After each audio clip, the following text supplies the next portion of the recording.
seru dan menegangkan. Dua kalimat itulah yang seolah paling pas untuk menggambarkan kehebohan yang terjadi atau saat kembali digelarnya sidang yang menyeret dua nama, Nikita Mirzani dan Dr. Reza Gladys. Ia bukan tanpa sebab, pasalnya setelah sebelumnya pihak Nikita Mirzani dan kuasa hukumnya diberikan waktu untuk menyampaikan pledoi atau nota pembelaannya di hadapan majelis hakim. Siang tadi, suasana pun berbalik, giliran pihak jaksa yang akhirnya buka suara atau diberikan waktu untuk menyampaikan replik atau tanggapan baliknya mengenai pledoi yang telah dibacakan pihak Nikita dan kuasa hukumnya sebelumnya. Lantas seperti apa suasana ketegangan yang terjadi saat itu atau saat jaksa memberikan jawaban lewat sidang repliknya? Dan lalu benarkah pula menanggapi isi pledoi atau nota pembelaan Nikita? Pihak jaksa secara terang-terangan menolak seluruh pledoi tersebut. Pemirsa, bersama Intens Investigasi, kami hadirkan kabar terkini, terpercaya, dan teraktual. Tetapi sebelumnya jangan lupa untuk like, subscribe, dan juga share channel YouTube ini.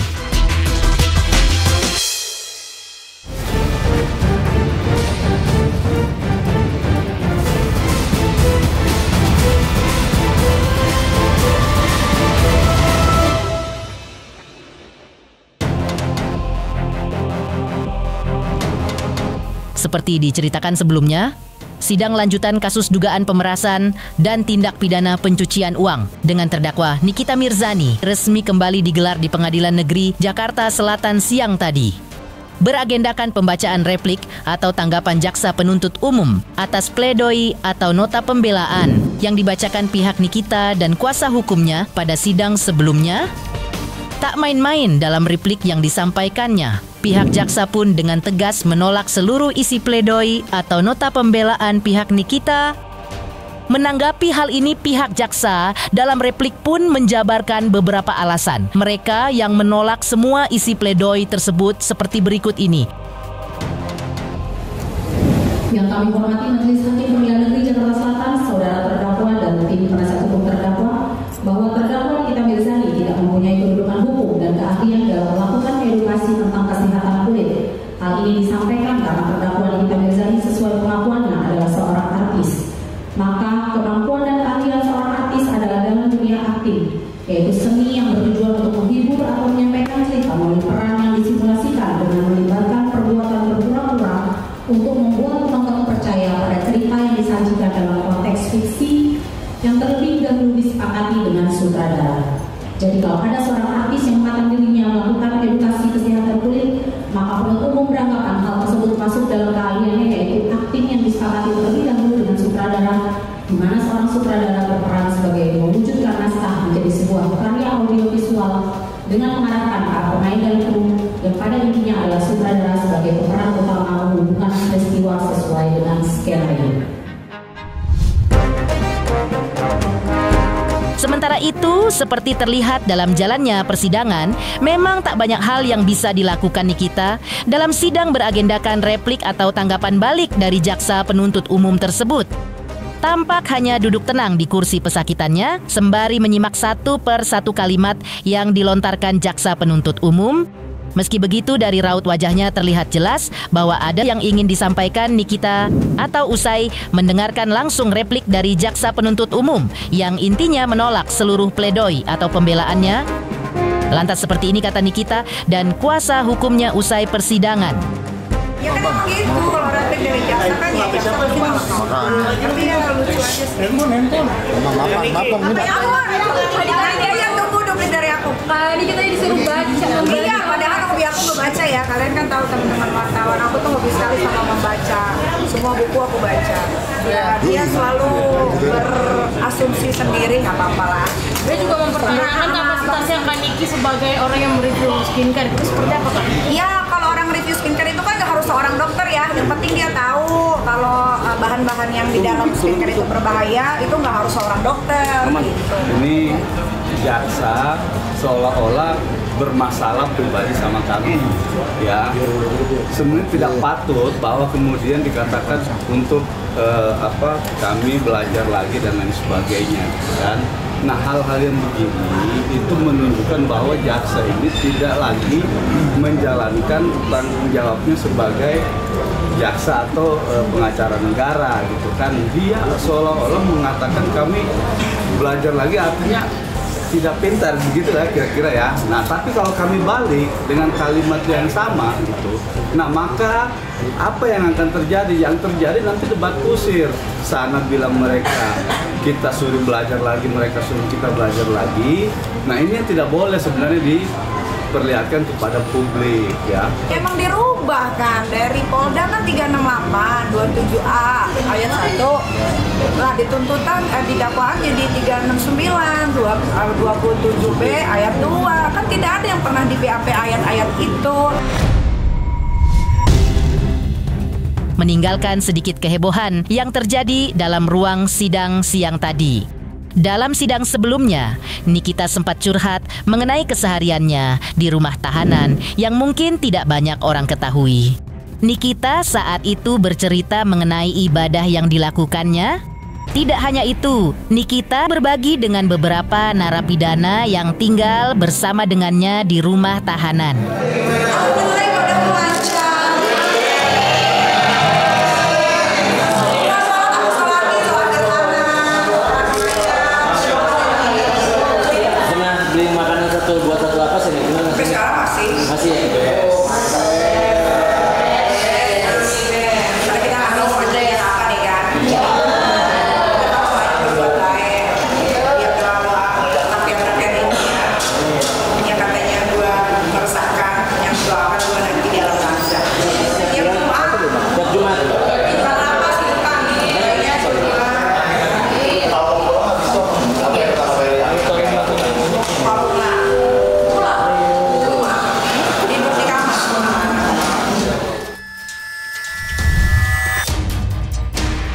Heboh replik yang disampaikan jaksa penuntut umum siang tadi.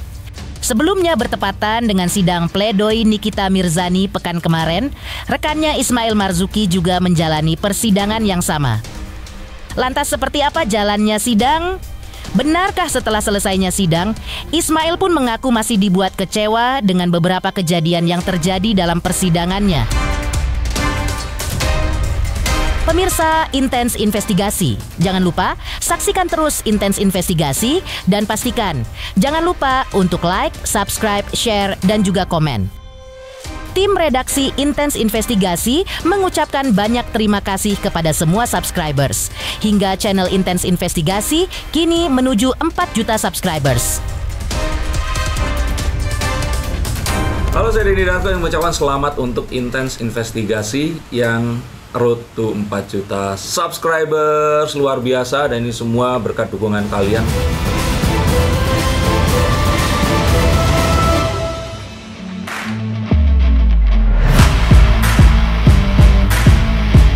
Kasus dugaan pemerasan dan tindak pidana pencucian uang yang menjerat Nikita Mirzani. Seperti diketahui memang tak hanya menyeret namanya tetapi juga rekannya Ismail Marzuki.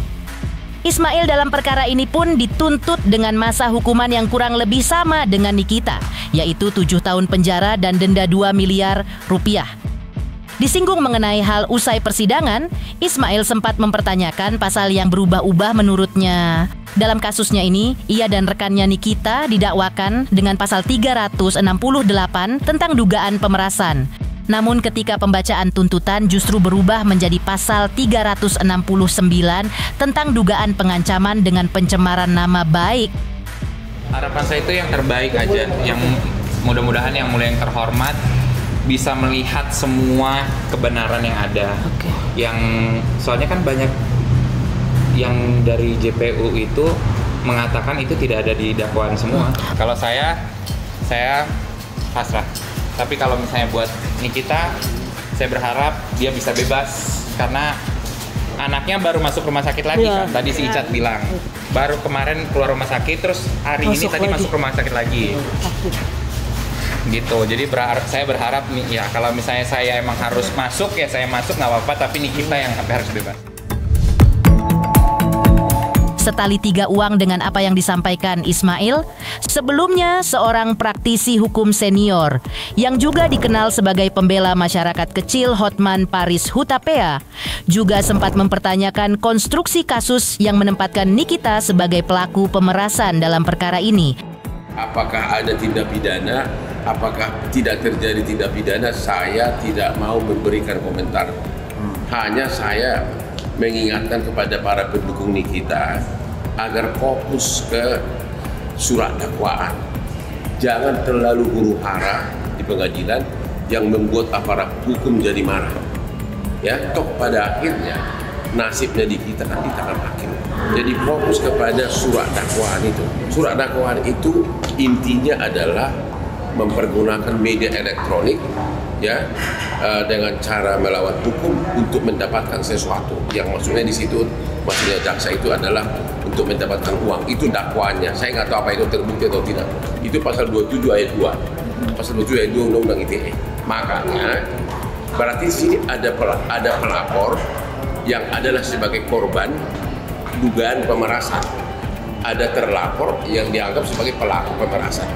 Jadi pendukung Nikita harusnya fokus kepada apakah pelapor sebagai korban pemerasan itu benar-benar sebagai korban murni atau tidak.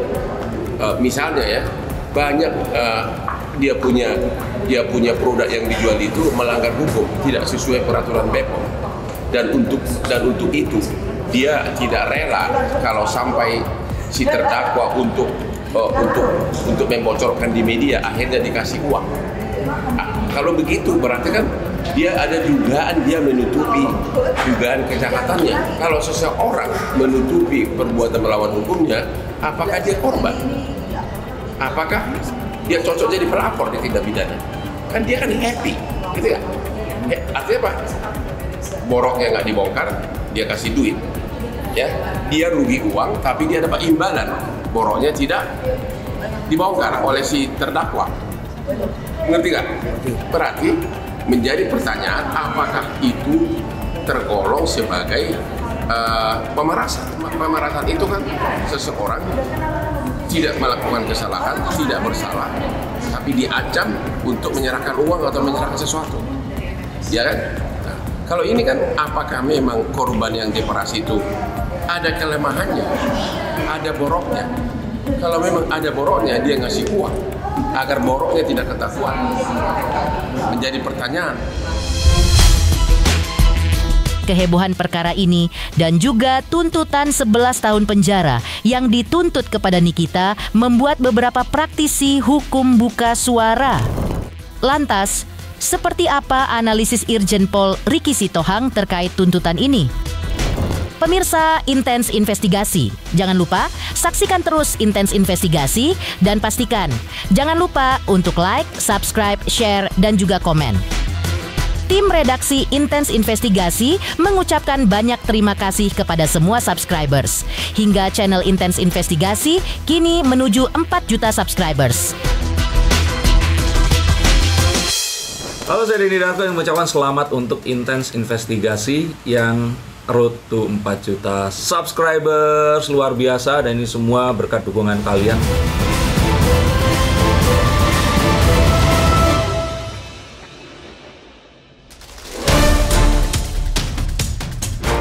Kehebohan perkara ini dan juga tuntutan 11 tahun penjara yang dituntut kepada Nikita seperti diketahui membuat beberapa praktisi hukum buka suara.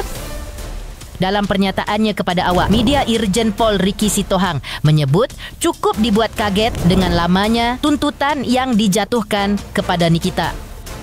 Pasalnya, menurutnya, permasalahan ini harus bersifat personal atau antara kedua pihak, bukan merupakan tindakan korupsi atau kejahatan publik. Walaupun begitu, ia juga mengingatkan bahwa setiap tindakan dan kegaduhan di dalam dan luar ruang sidang bisa berpengaruh terhadap cara hakim memandang sebuah perkara. Lantas seperti ini analisis hukum Irjen Pol Ricky Sitohang mengenai tuntutan 11 tahun kepada Nikita dan faktor-faktor yang menurutnya dapat mempengaruhi cara pandang hakim dalam memutus perkara ini. Kalau media bertanya tentang tuntutan daripada JP itu 11 tahun, nah itu kan sesuai dengan apa yang dirasakan, yang dianalisa oleh JPU selama berjalannya persidangan. Tentu putusan ini tidak akan menyimpang dari konstruksi hukum yang mana tuntutan maksimal itu pasti ada di ranah, tidak bisa keluar dari ranah. Memang saya katakan agak berat penerapan pasalnya ya. Penerapan pasal itu sudah di situ 369 ayat 1 juga 55, dimasukkan juga TPPU, dimasukkan juga 27 SB dan pasal 45 di Undang-Undang ITE. Itu kan berat semua. Nah, dimasukkannya pasal-pasal tersebut saya juga nggak tahu penerapan daripada pasal ini sudah sesuai dengan pengamatan atau analisis daripada JPU atau hasil yang dikirimkan oleh penyidik. Namun kalau kita berbicara tentang tuntutan daripada JPU itu, memang saya secara pribadi ya, saya agak kaget juga dengan tuntutan yang dilakukan 11 tahun itu. Kita harus fair gitu ya. Ya kalau kasarannya ya tindak pidana korupsi aja nggak segitu amat gitu. Tapi ini kok bisa tuntutan 11 tahun dengan kerugian antar personal. Ingat loh ya, kerugian antar personal antara Reza dan Nikita. Tapi itulah kewenangan daripada JPU. Ya kalau ditanyakan ada faktor-faktor lain, kemungkinan tuh sah-sah saja, bisa-bisa saja, kan gitu. Tergantung kepada situasional yang terjadi di ranah penegakan hukum itu. Makanya saya katakan berkali-kali bahwa jangan sekali-kali kita membuat suasana sidang itu jadi tidak kondusif. Kenapa? Nanti ada hal-hal tertentu yang akan dipetik dari sana membuat acuan daripada JPU dan hakim. Ya, mungkin bisa akan memperberat putusan itu. Satu, nanti dianggap membuat gaduh di pengadilan. Yang kedua, membuat peristiwa pengadilan tidak berjalan secara normal atau harmonis, sehingga keterangan yang diberikan juga jadi seolah-olah berbelit-belit, tidak komprehensif karena banyak dimasukin dengan kegaduhan tadi. Itu yang saya katakan kalau di dalam bahasa hukumnya itu selalu dikatakan contempt of court itu, walaupun di Indonesia belum ada penerapan pasal tentang contempt of court, tapi faktanya seperti itu. Itu yang kira-kira yang perlu dipahami oleh media. Apa yang sudah dilakukan JPU, saya tidak boleh menjustis kesana, itu adalah hak kewenangan JPU. Namun tuntutan 11 tahun ini perlu kiranya dicermati, dianalisis oleh kuasa hukumnya. Pemirsa Intens Investigasi, jangan lupa saksikan terus Intens Investigasi. Dan pastikan jangan lupa untuk like, subscribe, share, dan juga komen. Tim redaksi Intens Investigasi mengucapkan banyak terima kasih kepada semua subscribers. Hingga channel Intens Investigasi kini menuju 4 juta subscribers.